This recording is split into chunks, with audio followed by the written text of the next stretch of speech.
Bismillahirrahmanirrahim. Assalamu alaikum students. My name is Abdurrahman and I am your biology teacher. इस session में हम start करने जा रहे हैं chapter number 4 that is the cell. Alright, cell के इंट्रोडक्शन, उसकी डिस्कवरी, सेल थ्योरी की डिस्कवरी, ये सारी चीज़ें इस सेशन में हम अभी डिस्कस करेंगे काफ़ी डिटेल से. Alright, let's move to the white board.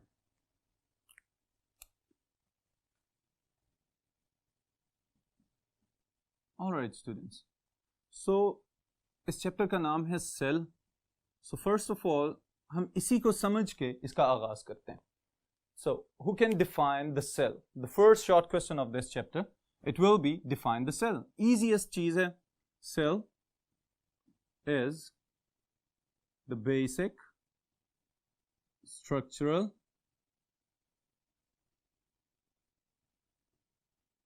And functional unit of life.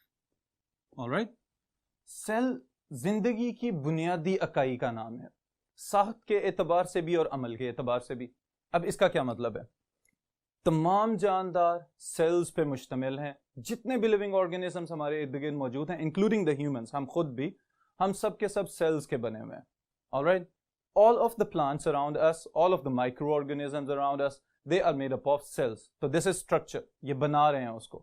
फिर उसके बाद दूसरी चीज ये है, all the activities that can be performed by a living organism, they are performed by the cells. वो तमाम की तमाम activities, वो तमाम processes, वो तमाम अमल जो किसी भी जानदार को जानदार बनाते हैं, वो हर एक सेल के अंदर हो रहे होते हैं. इस वजह से इसको हम कहते हैं कि ये फंक्शनल यूनिट भी है. ऑलराइट, सो नेक्स्ट आपकी बुक के सीक्वेंस के according it is emergence and implication of cell theory.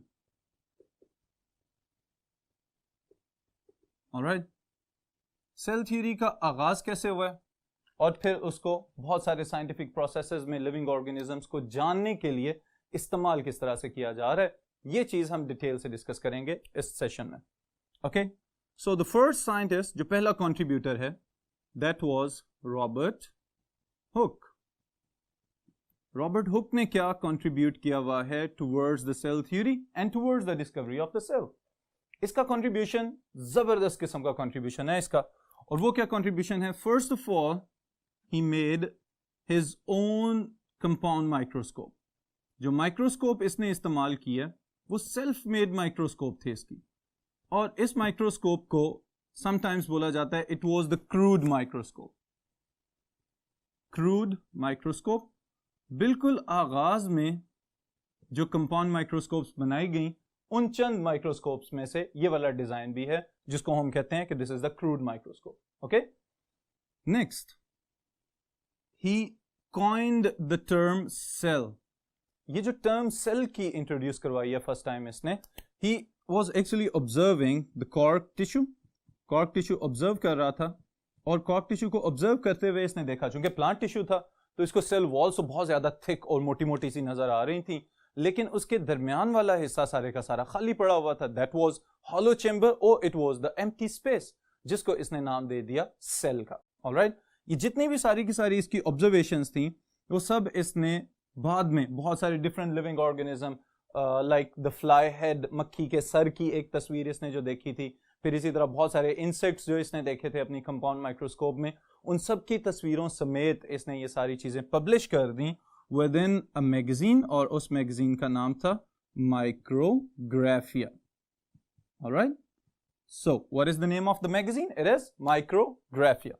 Okay, this is the basic main points हैं ये सारे के सारे जो कि रॉबर्ट हुक का कंट्रीब्यूशन है. ओके, फिर उसके बाद जो सेकेंड साइंटिस्ट हमारे पास हैं, he is Lawrence Oaken. Lawrence Oaken, he stated that all living beings are made up of small vesicles called cells. This was the statement of the Lorentz-Oken. तो Lawrence ओकिन की statement अगर हम गौर करें तो कुछ हद तक मिलती है रॉबर्ट हुक की ऑब्जर्वेशन के साथ, कि ये भी कह रहे हैं वेजिकल्स बिल्कुल छोटे छोटे मेम्ब्रेन बाउंडेड जो बॉडीज हमें साइटोप्लाज्म के अंदर नजर आती हैं, छोटी छोटी थैलियां नुमा साख्तें जो नजर आती हैं, they are known as the vesicles. Alright, तो इसने कहा कि तमाम जानदार इसी तरह के वेजिकल नुमा साख्तों पर मुश्तमिल हैं, और अगर ये इस तरह की साख्तों पर मुश्तमिल नहीं है तो फिर वो जानदार नहीं है. सेम स्टेटमेंट को थोड़ा सा मॉडिफाई कर दिया है gene Baptiste D Lamarck. Okay, मैं सिर्फ इसका लास्ट नेम लिख रहा हूं यहां पे. लामार्क एक्चुअली फेमस है एवोल्यूशन के पॉइंट ऑफ व्यू से, लेकिन सेल की डिस्कवरी और सेल थ्योरी के अंदर भी इसका कंट्रीब्यूशन है. और वो क्या है कि nobody can be a living organism, nobody can be a living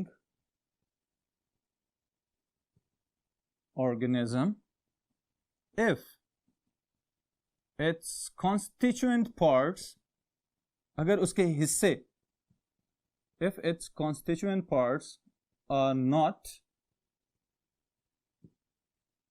formed from cellular tissue, or they themselves are not cellular tissue. अब ये क्या चीज है? लामार्क का आइडिया भी वही है जो लॉरेंस-ओकिन का आइडिया था और उससे पहले रॉबर्ट हुक का आइडिया था, कि तमाम जानदार छोटे छोटे सेल्स पे मुश्तमिल हैं, छोटे छोटे सेलुलर कंपोनेंट्स पे मुश्तमिल हैं, जो कि मिल के एक मल्टी सेलुलर लिविंग ऑर्गेनिज्म को बनाते हैं. बिल्कुल इसी तरह कि जैसे ह्यूमन बॉडी है, तो human body is composed of more than 100 trillion living cells. तो ये जो सब के सब सेल्स हैं, उनकी वजह से हमारा एक ये पूरा वजूद जो है ये नजर आता है कि we our cells are made up of cells. इसी तरह जो प्लांट्स हैं, जो ट्रीज हैं हमें नजर आते हैं, they are also made up of cells. Alright, then after Lamarck there is Robert Brown. Robert Brown का क्या कंट्रीब्यूशन है, ये आप लोगों ने अपनी प्रीवियस क्लासेस में पढ़ा हुआ है, आपको आइडिया होना चाहिए इसका. What is the contribution of the Robert brown?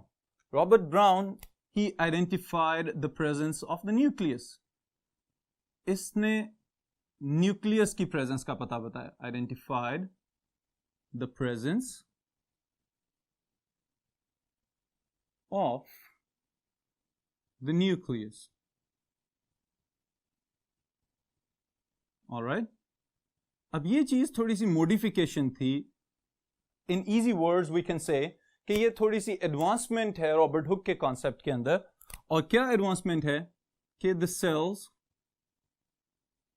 Are not empty spaces. Sales जो हैं वो अंदर से कोई खाली जगह नहीं है, बल्कि इनके अंदर एक डार्क ब्राउन कलर की डेंस बॉडी मौजूद है. And that dense body is what? It is nucleus. Nucleus is the control center of the cell. तो न्यूक्लियस की डिस्कवरी का सेहरा रॉबर्ट ब्राउन के सर जाता है. इसने डिस्कवर किया था कि the cells, they are not empty, they are not empty spaces. Instead, there is a dark brown dense body present in the center of the animal cells, or it can be present on a side of the plant cells, और इसका नाम है nucleus, मरकज़ा जिसको हम कहते हैं. Alright?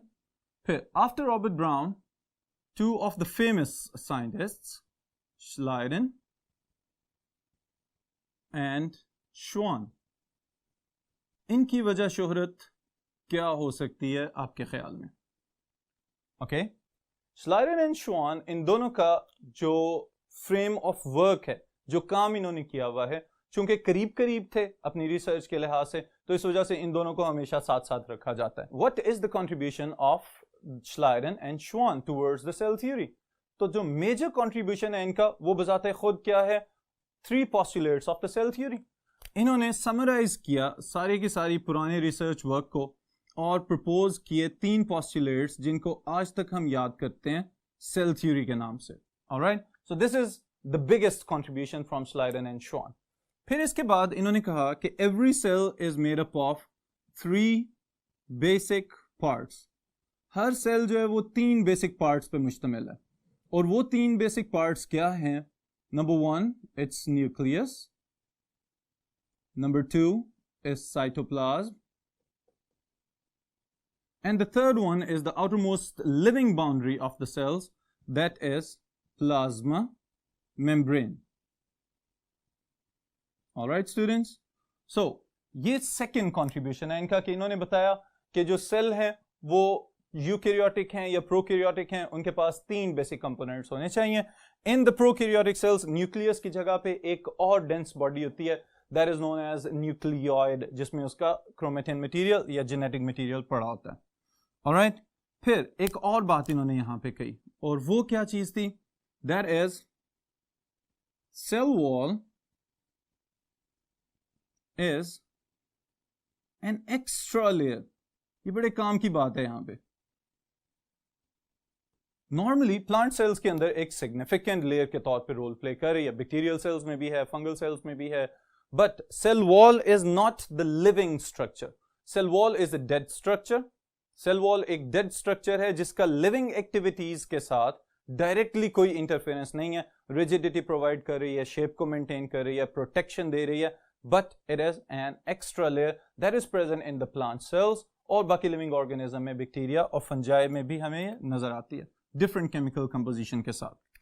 All right, then they said all living organisms are made up of cells or cell products।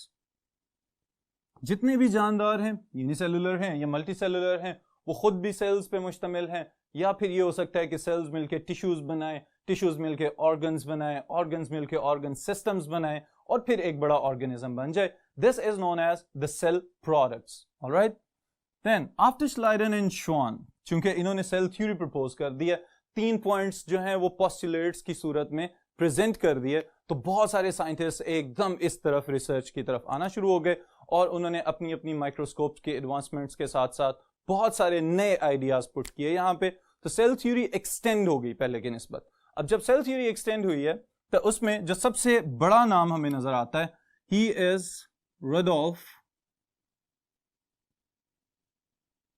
Virtue.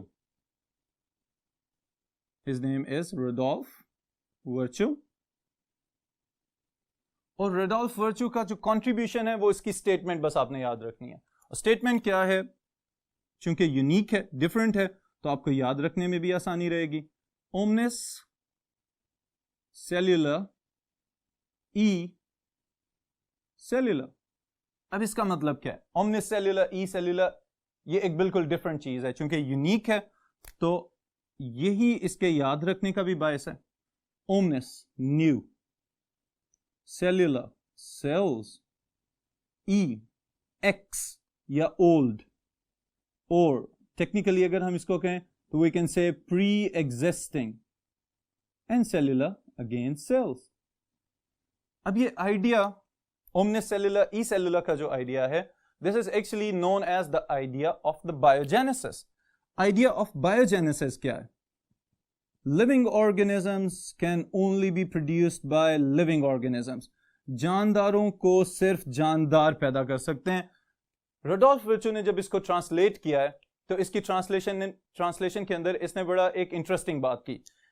Rudolf Virchow कहता है ओमनिस सेल्यूलर ई cellular living organisms come from pre existing cells, और फिर इसने थोड़ा और जोर दिया, life begets life, begets life, begets life, कि जानदार चीजें जानदार चीजों से, जानदार चीजें जानदार चीजों से, और जानदार चीजें और जानदार चीजों से पैदा हो सकती हैं। This is known as the statement of omnis cellular e cellular। ये एक strong contradiction थी towards the concept of abiogenesis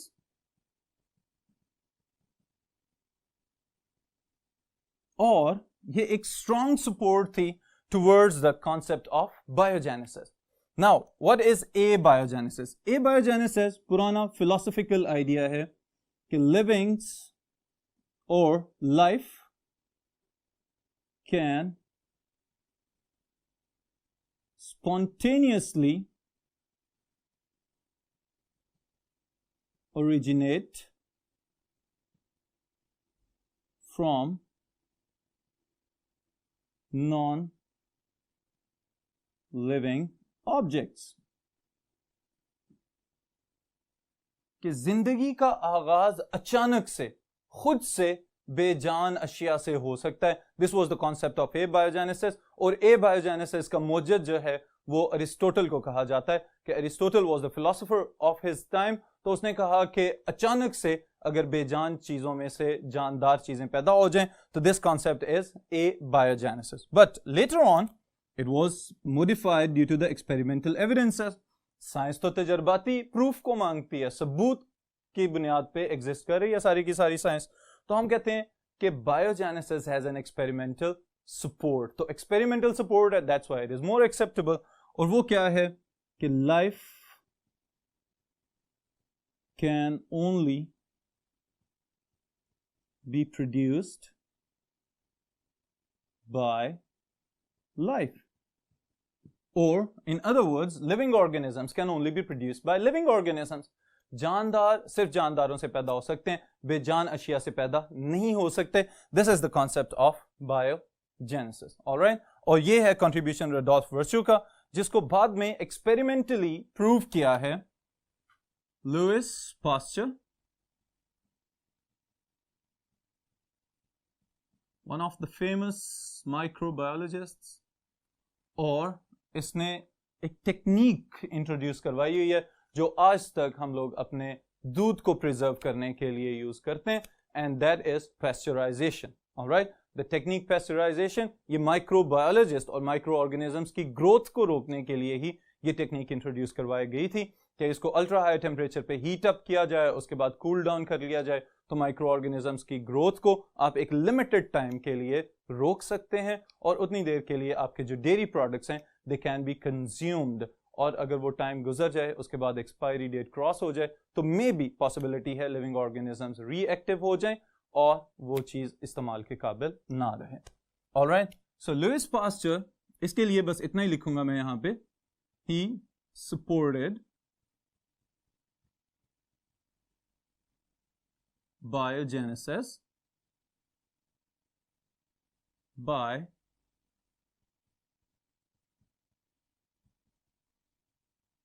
experimental work. इसने एक्सपेरिमेंट परफॉर्म किए. There was a series of experiment, और उन एक्सपेरिमेंट्स के बाद इसने जो है ये आइडिया, जो बायोजेनेसिस का आइडिया था, इसको मजीद एक साइंटिफिक अप्रोच प्रोवाइड की. So that's why Louis Pasteur is one of the biggest supporters of the idea of biogenesis or the concept of abiogenesis. जो बेजान चीजों से जानदार चीजें पैदा करने वाला कॉन्सेप्ट था, उसको रिजेक्ट करने में एक साइंटिफिक सपोर्ट लुइस पास्चर हमें दे रहा है. After Louis Pasteur and Rudolf Virchow, the next contributor is August Wiseman.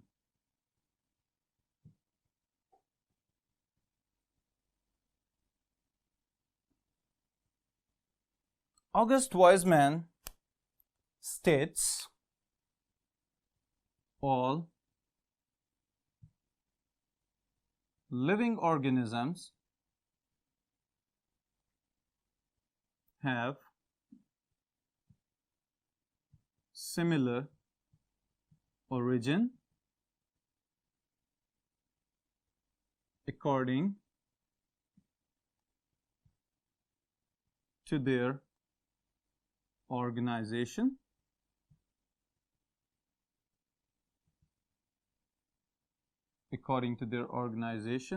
of cells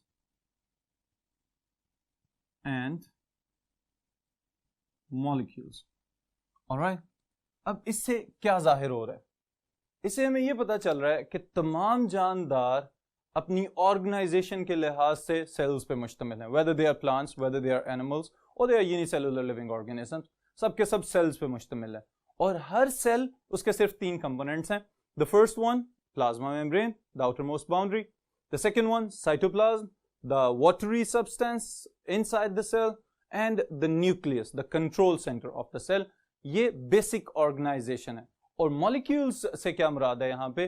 all of the living cells, they are made up of proteins, carbohydrates, lipids and the nucleic acid, the genetic material.